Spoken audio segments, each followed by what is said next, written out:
en un país en donde la izquierda nunca ha obtenido más del 10% del voto. Entonces ya se imagina que lo que le queda a cada una de las 6 fracciones es un voto de entre 1 y 2%. Entonces esa es una de las realidades que nos hacen decirles con toda sinceridad: no piensen que el cambio en Guatemala va a ser automático. Es decir, la coyuntura está, la corriente está, el apoyo de los compañeros salvadoreños estoy seguro que va a estar, y de nicaragüenses y la de muchos compañeros más, pero falta hacer el trabajo interno de lograr, para comenzar, el elemento clave que es la unidad. Si no logramos la unidad, y una unidad que vaya más allá de solamente las fuerzas de izquierda, no tenemos perspectivas. Si en algún lugar la propaganda antiizquierda ha golpeado profundamente es en Guatemala. Recuérdense que desde el 54, comunismo, socialismo, izquierda, cualquier idea que se lance de esa naturaleza fue castigada con la muerte. Es decir, no estamos hablando de que, bueno, se hablaba mal de la izquierda. No se hablaba mal de la izquierda, se le mataba, se le eliminaba.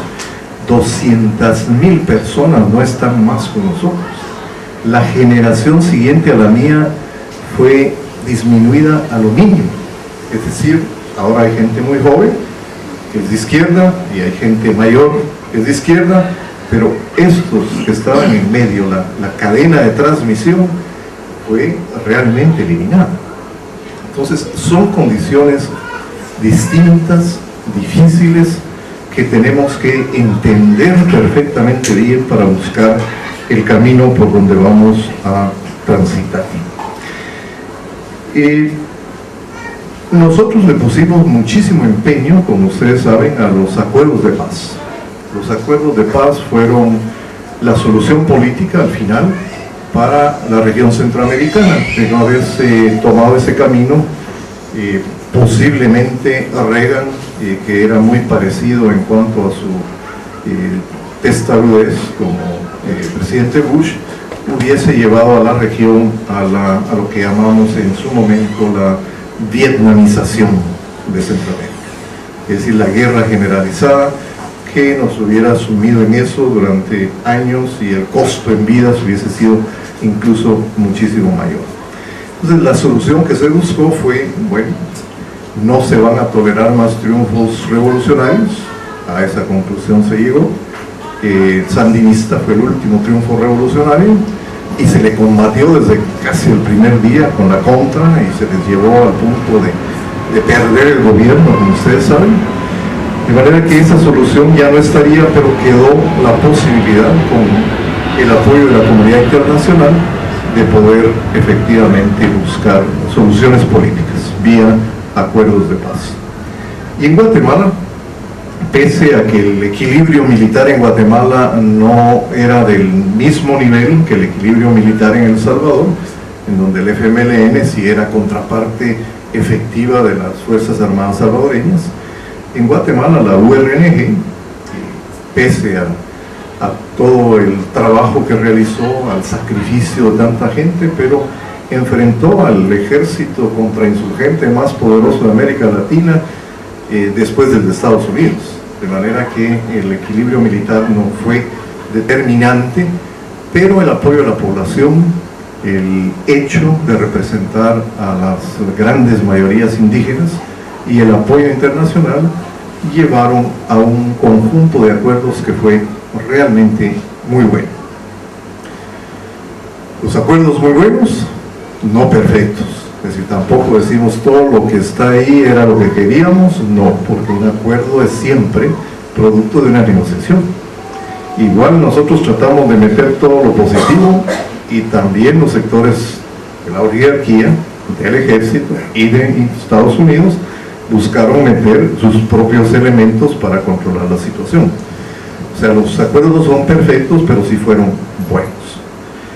Pero el problema de la comunidad internacional, y es una crítica que hemos levantado a través de artículos ante Naciones Unidas y otros actores que apoyaron tanto el proceso, es que en ese momento de la firma de la paz se produce un desequilibrio de fuerzas.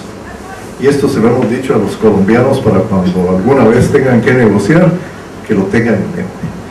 Porque es el momento en que las fuerzas revolucionarias dejan las armas. En cambio el Estado conserva las armas, conserva el gobierno, conserva las estructuras del Estado. Y encima la comunidad internacional decide apoyar el proceso de implementación a través del gobierno.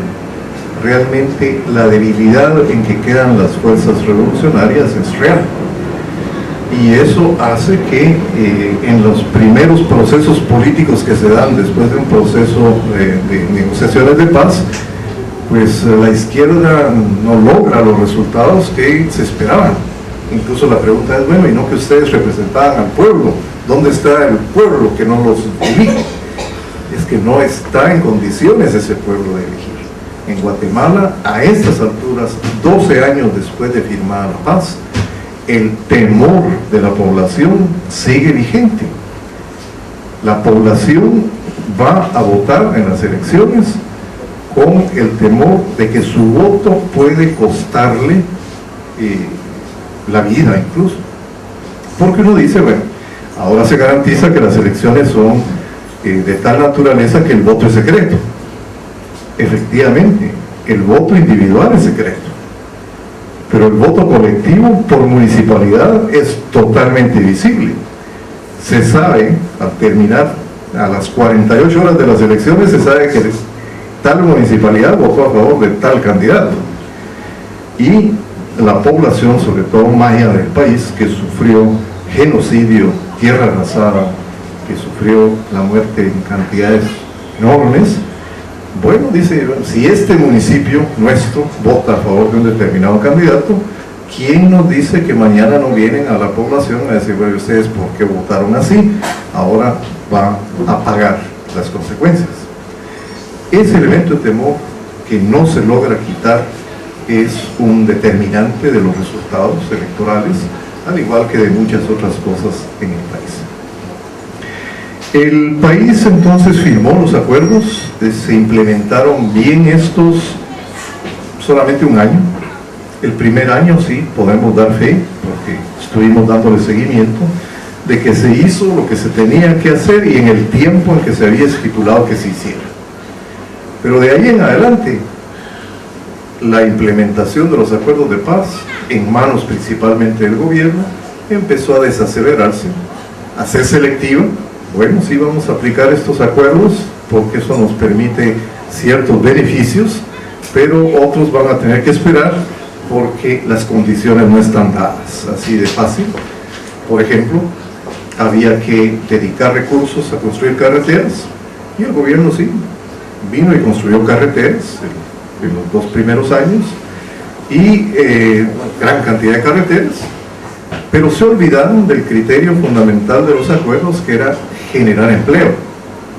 ¿Cómo hicieron las carreteras? A base de intensidad de maquinaria, o sea, las compañías de las familias amigas del gobierno que tenían sus constructoras y que, bueno, se dedicaron a construir, ganaron mucho dinero, pero eso no tuvo un resultado positivo en el aumento de las personas con ingresos en el país.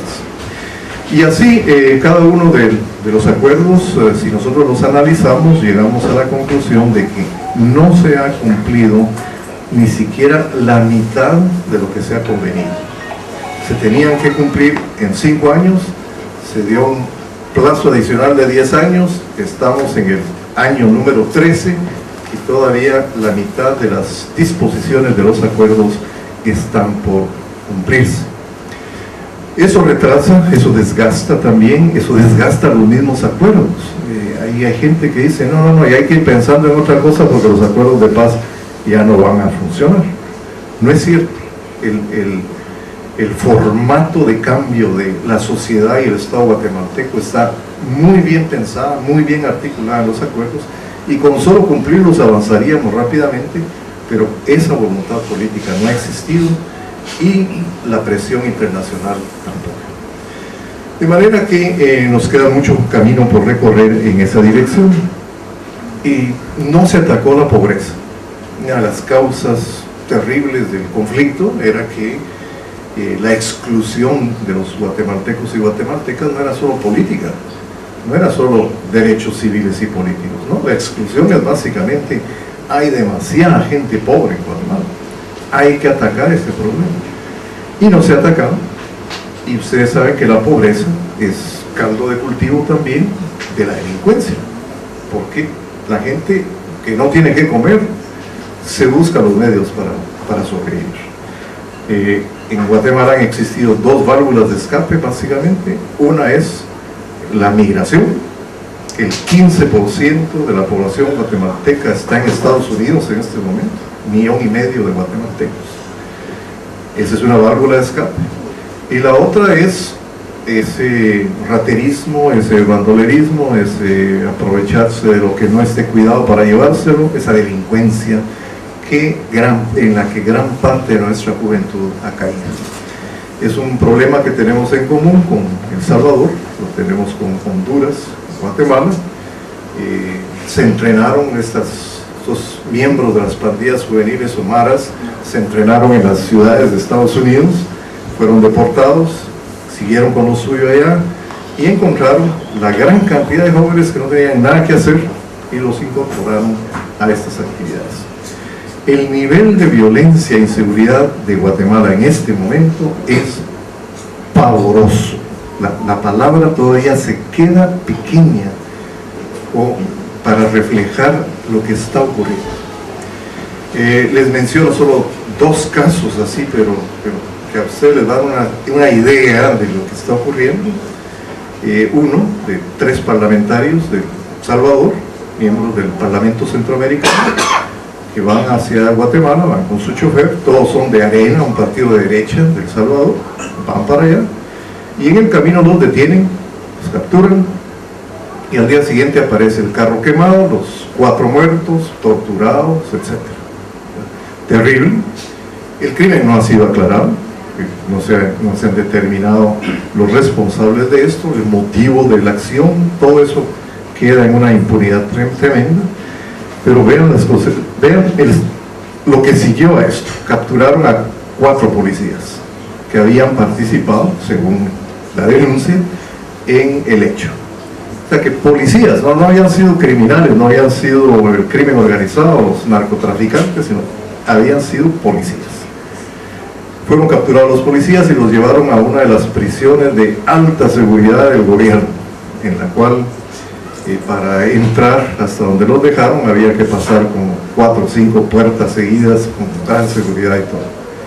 Bueno, 3 o 4 días después entra un comando, camina por todas esas puertas de seguridad, ejecuta a todos los policías que estaban señalados y sale tranquilamente de la prisión y se va. Ese es el tipo de violencia que tenemos. Más recientemente, un bus con 15 nicaragüenses y un holandés aparece también quemado y todos muertos en el interior. Se ha investigado, se tiene información, se han hecho pesquisas. No, es una impunidad total. Nosotros afirmamos desde que estábamos a punto de firmar los acuerdos de paz que había que enfrentar la impunidad. Que una sociedad que no enfrenta la impunidad invariablemente se va a descomponer al punto de que el Estado de Derecho no se pueda respetar. Y efectivamente, de los 200,000 muertos que yo les mencionaba anteriormente, en el caso del conflicto armado interno de Guatemala, la inmensa mayoría, porque fueron 626 masacres cometidas por el ejército, la inmensa mayoría, más del 93% de las víctimas del Estado, según la Comisión para el Esclarecimiento Histórico. De esos 200,000 no hay más de 10 personas en la cárcel en Guatemala, y todas de bajo nivel.